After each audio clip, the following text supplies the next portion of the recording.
Pinagtibay ng Philippine National Police at ng US Department of Justice International Criminal Investigative Training Assistance Program ang kanilang patuloy na pagtutulungan para mapalakas ang kakayahan at kahandaan ng mga pulis. Nakipagpulong si PNP Chief Police General Jose Melencio C. Nartates Jr.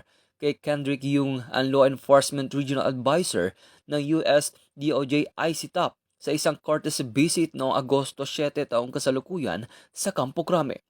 Tinalakay sa pulong ang mga kasalukuyan at planong programa para sa capability building ng PNP, kabilang ang mga inisyatiba para sa Special Action Force at mga usapin kaugnay sa 85th Special Action Company.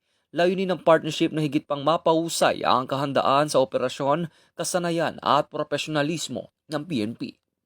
Mula dito sa National Headquarters ng Philippine National Police, ako ang inyong PNN correspondent, Patrolman Edwin Baris, alagad ng batas, taga-taguyod ng Balitang Pulis.